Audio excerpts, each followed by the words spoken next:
school.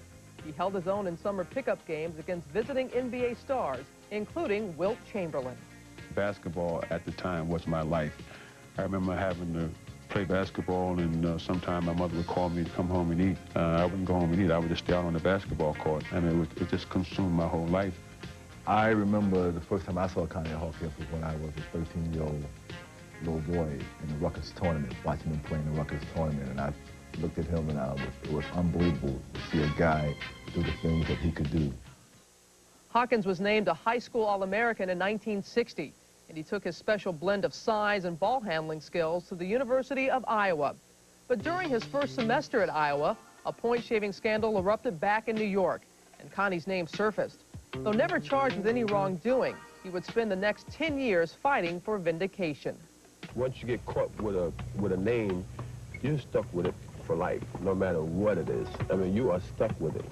And what they remembered about me was I was involved in a basketball scandal, and that pretty much stuck for the rest of my life. Forced to leave Iowa, Connie signed on with the Pittsburgh Wrens of the upstart ABL. There, his magic was witnessed by about 200 fans per night in dilapidated old gymnasiums. Although Hawkins won the league MVP award and a scoring title, the ABL folded the following year, and he moved on to the Harlem Globetrotters. By age 26, Connie had spent 4 years with the Globetrotters, devoting himself to their zany routines while his world-class skills eroded. You know that ring where they run around in circles and pound the ball? One of the guys on the team told me that if I worked out and practiced some of my skills, I'd be able to get into that circle, and I'll make an extra $100 a game. So I said, oh, wow, that's great. So I started practicing ball handling with my skills, and I was able to get in there and practice that and do in that circle, but they never paid me $100 a game, so he tricked me. Connie left the Trotters in 1968 to join the brand new ABA and promptly took MVP honors in the league's first season.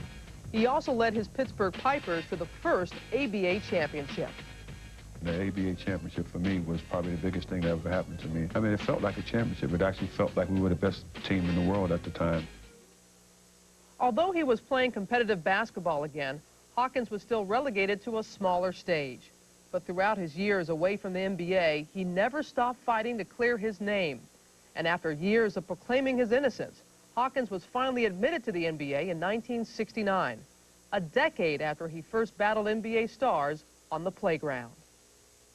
But after so much time away from the highest level of competition, many wondered whether a 28-year-old rookie could excel in the NBA. And everybody had talked about how great I was, but I never really played against the best. And so I had to play against the best to see how good I was. But from the moment Connie stepped onto an NBA court, it was obvious he belonged. They bring it to Connie Hawkins, top of the key. He fires under to Salas. He's got it. A layup. He was a beautiful player to watch. I mean, his long arms and big hands, and his artistry with the basketball. He played the game effortlessly. He made everything look easy. Hawkins on the front line for the Suns. Hawkins over Hudson. Connie was a really smooth guy coming to the hoop, dunking on you. He was the ultimate in-your-face finesse player. And traditionally, forwards couldn't move like that. Somebody 6'8" and long like that couldn't move like that before Connie. He was 6'9" and played the game with a guard's mentality as far as moves and ball handling skills. Hawkins was not only a dazzling individual talent, he also became a cornerstone of the expansion Phoenix Suns. He had great impact on this franchise, not just in the win-loss column, but it established the Phoenix franchise as a franchise to be reckoned with.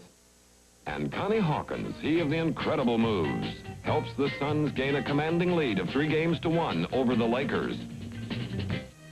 Connie was now living the dream that had been denied to him until age 28. He was playing against his contemporaries and heroes and proving the truth of his legend in the NBA. I think to me that was one of the greatest highs I ever had. Of course, I was playing against all my schoolyard and childhood legends. Elgin Baylor, Wilt Chamberlain, and Jerry West. And once I got into the NBA and played against the top players and was able to make the All-Star team and be on the All-Pro team, then I knew I had arrived. Though he never played in the NBA in his prime, Hawkins has tried not to dwell on what might have been. Instead, he looks on the positive side. He did get to prove himself in the NBA, and he says the 4 years he spent with the Globetrotters gave him a chance to travel the world, learning about different people and cultures. Basketball took Connie a long way from the playgrounds of Brooklyn. And up next, we'll see how the playground game shaped the NBA itself during the decade of the 70s.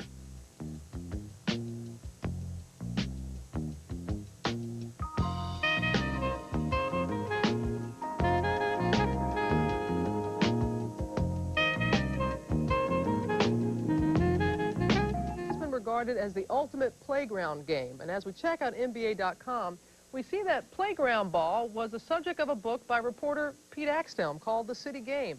It was published in 1970, the same year Connie Hawkins broke into the NBA. Coincidence? Well, not entirely, because some of the biggest stars of the 70s had their roots on the urban playgrounds. I come up out of the streets of Detroit. You know, we was all poor. I mean, we had to find something to do. So we all loved the game of basketball. Where I live, we had guys who come from different neighborhoods and different communities and try to take your court from them. You weren't going to let that happen. Good defense, baby!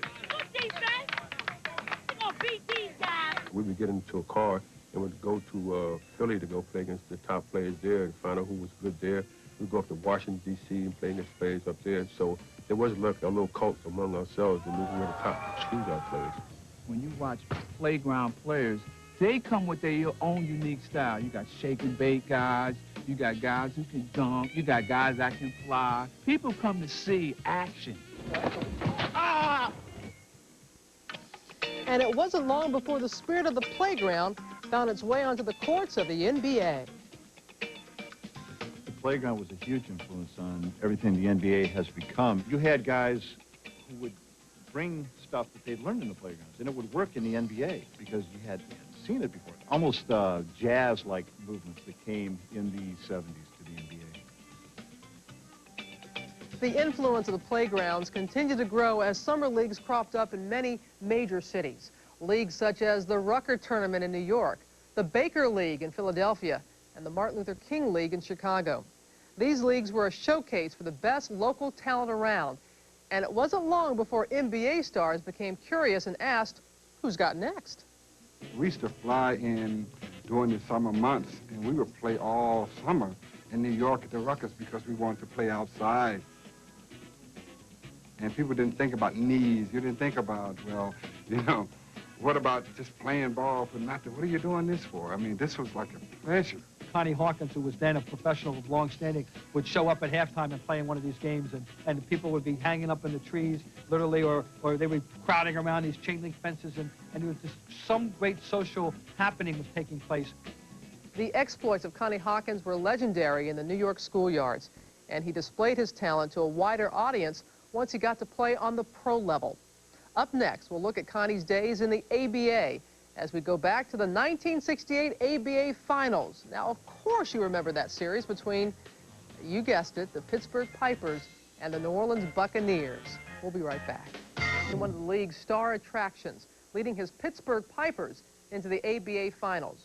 Now, for the highlights, we dig deep, and I mean very deep, into the Airwave archive. We have to dust off a 30-year-old reel of film. I always wondered what one of these things looked like. So here's a look at the Pipers against Doug Moe, Larry Brown, and the New Orleans Buccaneers.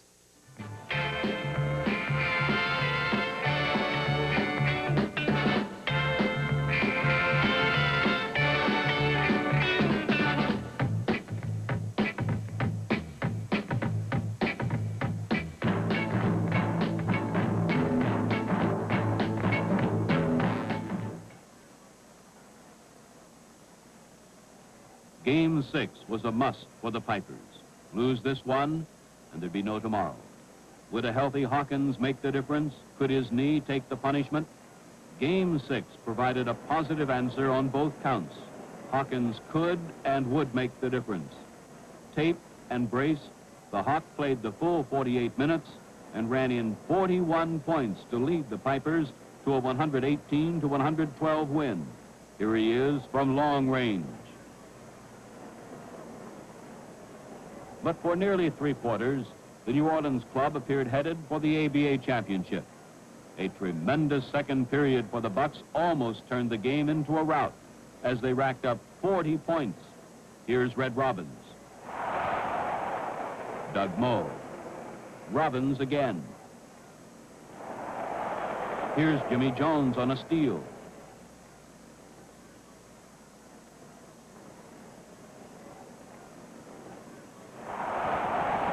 Moe driving around Washington for 2. And a tip in by the Redhead.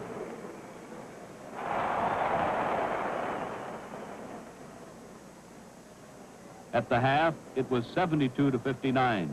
The Buccaneers sitting on a 13-point lead. But the cushion didn't last. Handicapped by fouls, Jimmy Jones and Larry Brown had to play loose against the ABA's best offensive machine. And the Pipers took full advantage of it, closing the gap and then forging ahead. This is Art Heyman on a driving layup. Charlie Williams. And Jim Jarvis. Final score in Game 6, 118-112, as the Pipers, backs to the wall and forced to play catch-up basketball, did just that and scored a tremendous victory. So it came down to one last game, a final 48 minutes, a final confrontation between the best in the West and the best in the East. And this game would be played on the Pipers' home court, the Pittsburgh Civic Arena. Game number 7, the evening of May 4th, and 11,457 Pittsburgh fans were on hand to see the Pipers play the kind of basketball they play best, the run-and-shoot game. And next come the Pro-Keds. The Pipers broke out on top, and after the first few minutes, it was obvious this was the Pitt offense that had made a shambles of the ABA, the offense that had swept through the Eastern Division playoffs, losing just one game. Here's Tom Washington breaking the ice.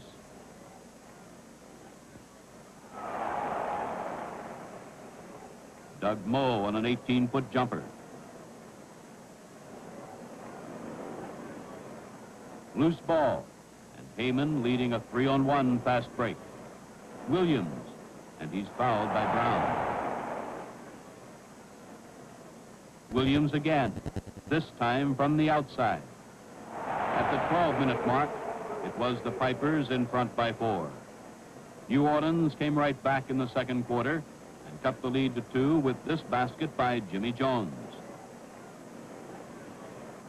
The Pipers matched it by Jarvis. And then a blindingly fast steal by Heyman.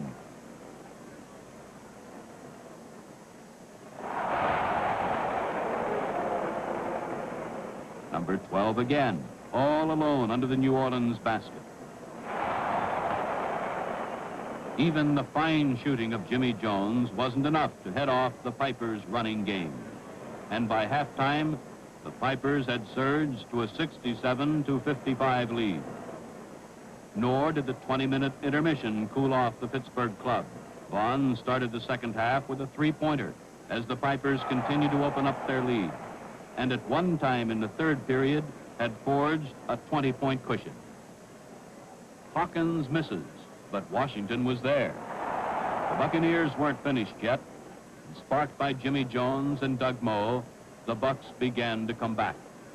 Here's Jones, wide open. Moe on a jumper from about 12 feet. And again, this time over Heyman. Hawkins trying to play keep away. Jones steals and Robbins cashes it. New Orleans on the attack. Larry Brown bringing it up. And Brown pumps from the top of the key. Charlie Williams matches it. And here's Brown again. But at the quarter, the Pipers still held a commanding lead, 102-86. The Buccaneers rallied in the final period. Robbins scoring here. But the Pittsburgh lead was too big. Though they closed the gap to 5 points 3 different times in the final period, the Bucks didn't quite have enough. This is Heyman. And the Pipers were able to spurt ahead each time. Larry Brown on a steal. This was the deciding game of the ABA championship. It was a game the Pipers couldn't lose, a game they wouldn't lose. This is Heyman on a fast break. In the end, it was the Pittsburgh speed that won it. Charlie Williams leading all scorers with 35 points. Hawkins finishing with 20. Doug Moe, while playing a great game against Hawkins, finished with 28. Final score, the 7th and deciding game of the ABA championship, Pittsburgh 122, New Orleans 113. It took the full 7 games, and though the outcome had been in doubt several times, the Pipers finally proved what they had known all along, that they were indeed the best in the ABA.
So the Pittsburgh Pipers come away with the first ABA title behind the league's MVP, Connie Hawkins. Unfortunately, Pittsburgh fans didn't have too much time to savor their championship because the very next season, the franchise moved to Minnesota. As for the Hawk, he would play one more season in the ABA before finally getting a shot at the NBA. We'll have that part of the story next, right after you ponder this question about Connie's namesake.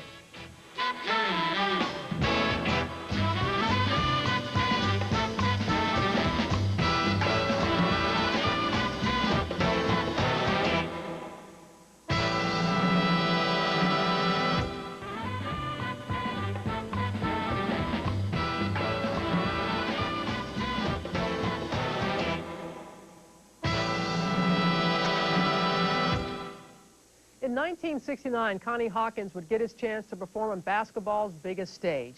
He joined the NBA, and in his first season with the Phoenix Suns, Connie quickly proved that he belonged among the game's best. The Hawk averaged 25 points, 10 rebounds, and made the Western Conference All-Star team.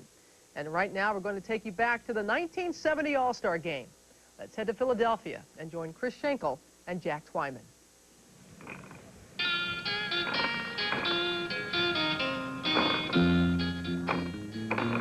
From the Spectrum in Philadelphia, Pennsylvania, it's the 20th annual NBA All-Star Basketball Game, featuring the outstanding players from the Eastern Division taking on the extraordinary players of the Western Division.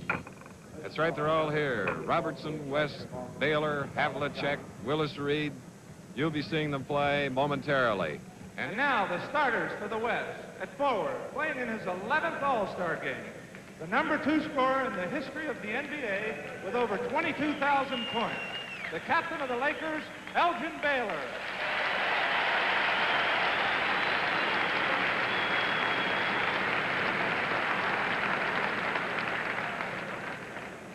His running mate at forward, the leading scorer of the Phoenix Suns, playing in his first All-Star game at 6'8" from Iowa, Connie Hawkins.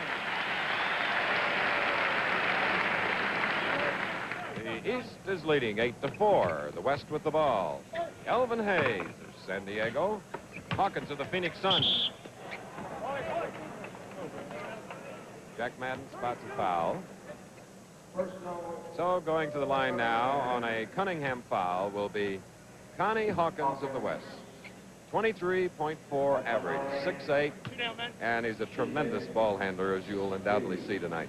One statistic we ought to mention at the top is Elgin Baylor and Oscar Robertson stand at 209 points in all-star competition. They both need 16 points to surpass Bob Pettit's record of 224.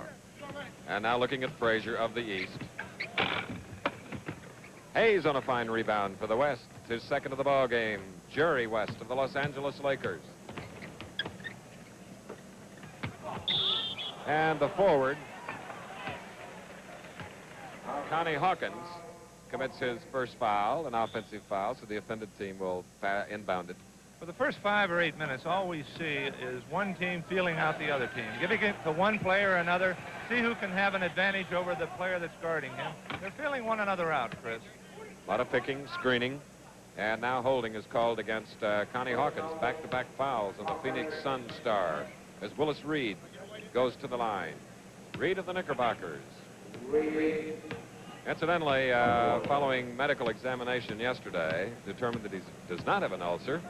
He has a spasm near his left rib cage. And boy, that's good news for not only Willis, but his followers. Willis was a very happy man when he came to Philadelphia. Willis Reed with 5 of the 9 East points. The East leading 9-6. Jerry West, one of the 2 strong guards on the Western team.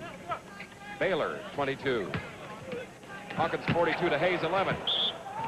And under the bucket. Foul. Reed defensively for the East. Let's watch it again. Here's that play. There you see Elvin Hayes faking Willis Reed up, and he's got from behind there as he goes up for the basket. And that is Reed's first foul. Hayes to the Rockets, and San Diego's Jerry West tries to steal it away from Frazier.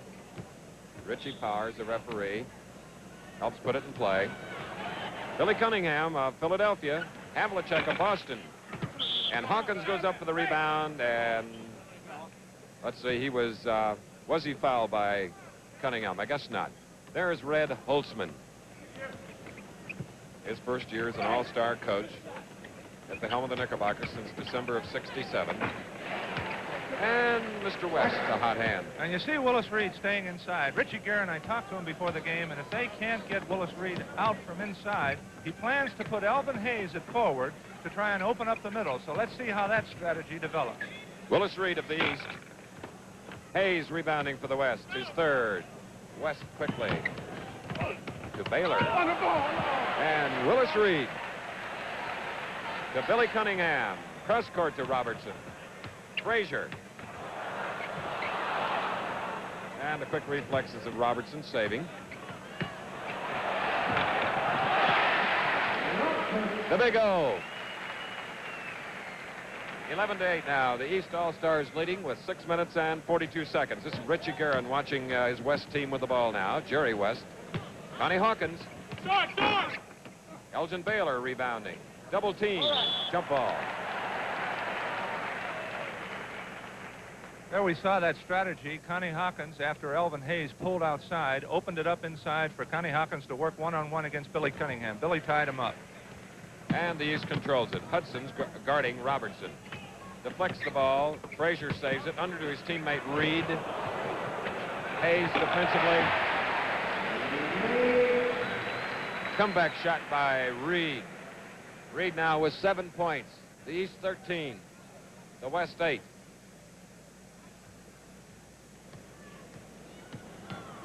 Jerry West to his backcourt mate, Hudson, Lou Hudson of Atlanta.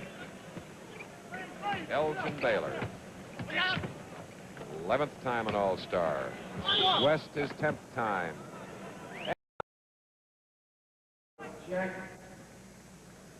There's Jerry West going up on a classic jump shot. For any youngster looking in, Chris, there's a perfect way to shoot a jump shot, right up in the air.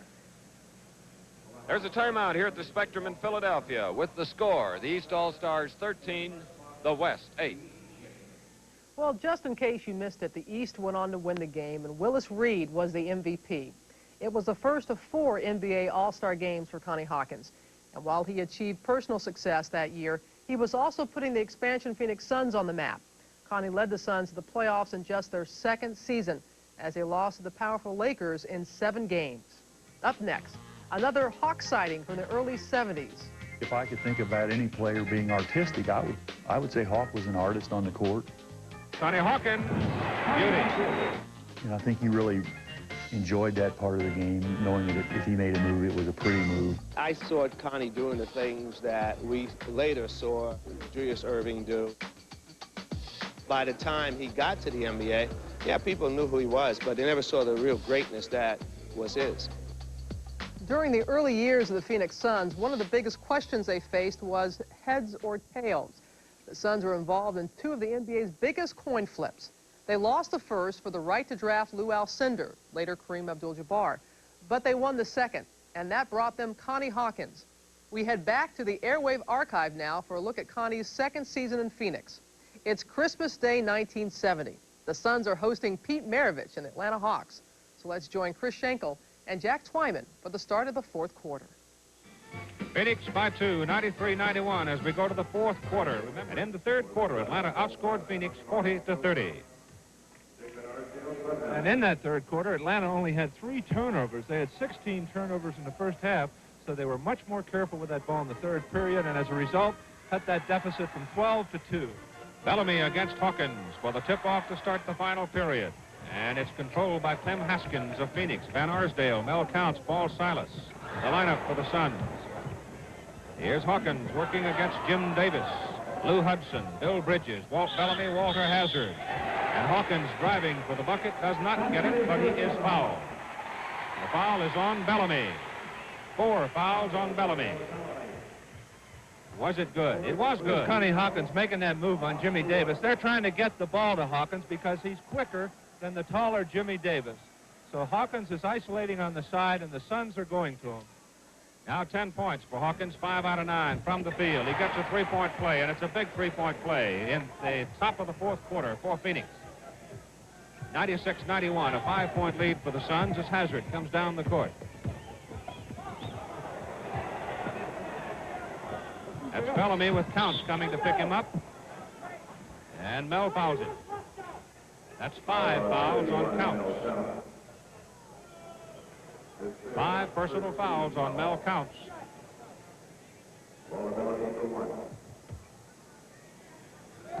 Bellamy, 11 points, 8 rebounds so far.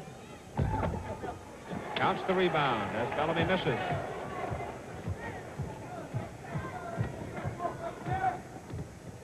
Clem Haskins, checked by Hazard.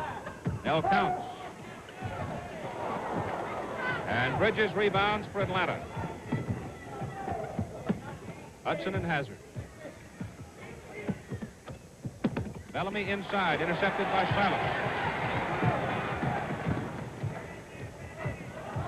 11 minutes to go in the game as Counts is outside. A little short with it, and Hudson rebounds it. 96-91. Clem Haskins to Connie Hawkins. 2-on-1. Silas fumbles it out of bounds.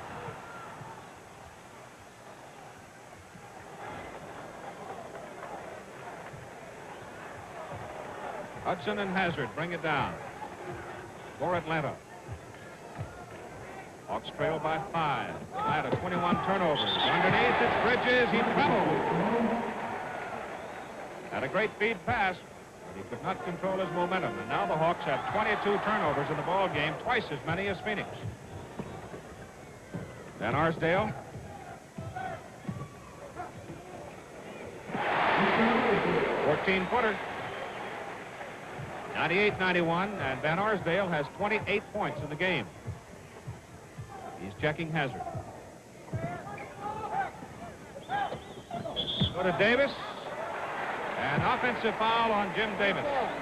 And since Davis came into the lineup, the Hawks have stopped their running game. They're sacrificing their running game, moving Hudson back to guard, and it's hurt them. They've gone from 2 now to 7. 3 fouls on Davis. Connie Hawkins against Davis. Hard collision between Hawkins and Bellamy. No harm, no foul. Hawk jumps up, hobbling a little bit. Here comes Atlanta. 100-91. Phoenix by 9. Atlanta's hit a dry spell. Phoenix has scored 7 unanswered points. Hazard. And Silas the rebound against Bridges.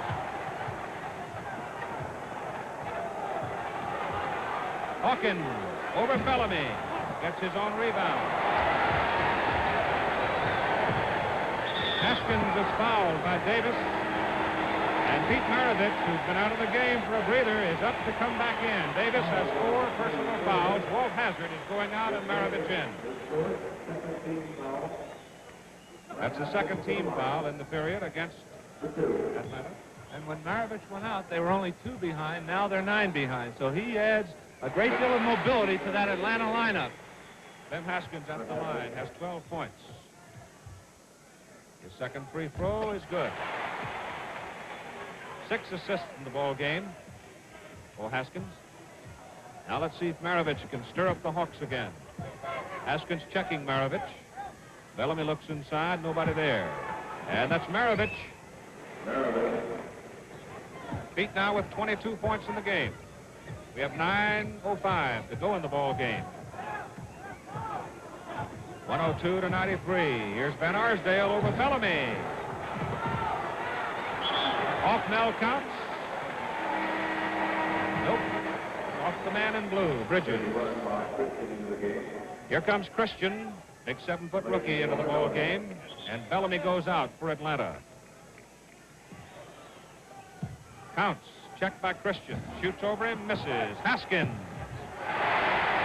Hustling Clem Haskins gets the bucket. He has 15.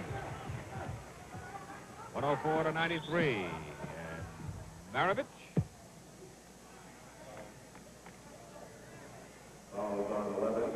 Foul is on Haskins. His third personal and his second team foul. It'll be 1 shot for Maravich. 23 now for Pete. 9 out of 21 from the field in the ball game. 10-point lead for Phoenix.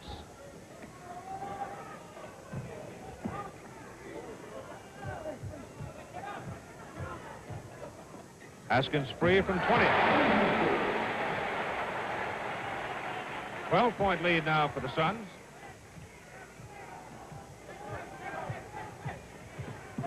Lou Hudson against Van Arsdale.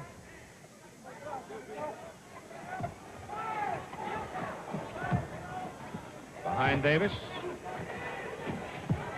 Christian missed it inside, but gets his own rebound. Mindy Rudolph stops it with a whistle. If that's against Counts, that's 6. Mindy Rudolph ruled that Bob Christian had possession, so as a result, it's not a loose ball foul. He will shoot the shot, but he'll only get 1 because Mindy also ruled that he was not in the act of shooting. And it is on Mel Counts. He's gone. He has 6 personals. Neil Walk replaced him in the Phoenix lineup. Counts 12 points, the book on Mel. 6 out of 13 from the field with 7 rebounds. 8:04 to go in the ball game. 106-94. Now 95 as Christian gets his 8th point. Member of the North-South Shrine Football Classic, the Orange Bowl, immediately following our basketball game. Haskins to Walk. Christian's checking Walk.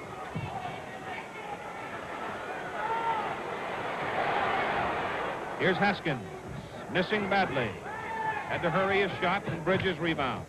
Christian and Maravich. 16-footer in and out. Walk the rebound.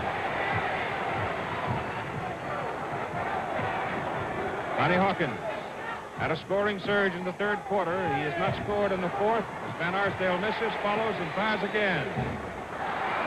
Silence. Outfights Bridges. What a job he's done. And Patton Fitzsimmons up on the sidelines calling time for the Phoenix Suns. 7:17 to go. We have a timeout. And the Phoenix Suns are leading the Atlanta Hawks by a score of 106-95. In 1976. And Hawkins said there was one play that told him it was time to hang it up. He went up for a dunk, but the ball bounced off the rim and he fell to the ground. Connie said, they'll either have to lower the basket or raise the floor because the Hawk can't soar anymore. But he did fly high enough to make a lasting impact on the game. And we'll look at his legacy when we return.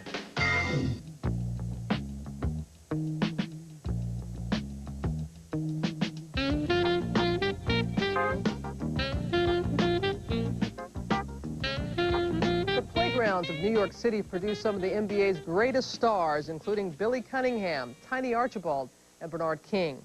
But it was Connie Hawkins who was the first to bring some of the flair from the playground into the mainstream of basketball. And other cities had their own schoolyard showmen.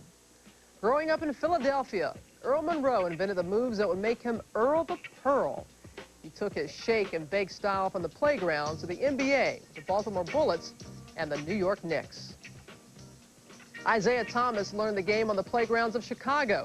That's where Zeke perfected his slick ball handling, and he used it to become one of the NBA's greatest point guards while leading Detroit to 2 straight titles. Michael Ray Richardson honed his skills on the playgrounds of Denver and then took his act to Broadway. The man they called Sugar was a 3-time All-Star with the Knicks in the late 70s and early 80s, and also made the league's all-defensive team.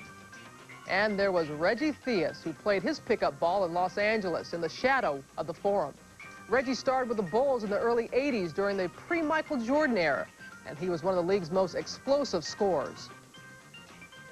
The courts of North Carolina became the launching pad for the Skywalker, David Thompson. He soared to the rim with a 44-inch vertical leap, and his high-flying style electrified fans in both the ABA and the NBA. And finally, the acrobatic Dominique Wilkins, the human highlight film. And the film was a hit for 15 seasons as Neek thrilled audiences all over the league. They were all part of the lineage that began with Connie Hawkins. But now let's fast forward to the NBA of today. Which players have followed in the Hawks' flight path? Here are a few opinions. I guess if there was somebody, just try to make a general observation, would be Grant Hill. He has the ability to get around the basket to somebody, maybe not quite with the flair that Connie did. I would have to say Vince Carter. He's doing some amazing things, and just by being able to watch some of it, it's a great feeling to be a part of it. He has a flair for the spectacular. He can get it done in that old schoolyard type, I'm gonna be all in your face, dare you to stop me, stop. I get a little bit worried because so many young people look at Vince Carter and say, wow, that's what I want to be like, and so many of them will never get to be that point. And so I say to the high school coaches and college coaches, teach the game well, and guys that are able to do that, let them allude to doing it, but teach the basics of it and let them then have some flair. Couldn't agree with them more. So a couple of votes there for Vince Carter, but we'd like to get your take on players with flair or on Connie Hawkins himself. Just drop us an email at NBA.com. While you're there, you can head to the Phoenix Suns page, and under Suns history, you'll find an in-depth interview with Connie titled Hawk Talk. We'll be back in just a moment.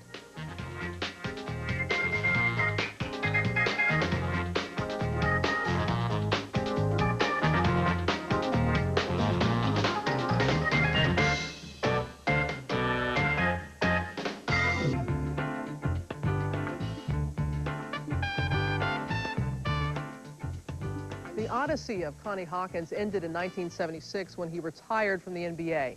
Later that year, he became the first Phoenix Sun to have his number retired. And in 1992, he received the ultimate honor with his election to the Hall of Fame. Today, Connie is still involved in the game, working in community relations for the Suns. And though many never got to see him at his peak, the Hawks still soared to a lofty place in basketball history. That's it for this edition of Vintage NBA. Thanks for joining us, everyone. I'm Robin Roberts, and we'll see you next time. Take care.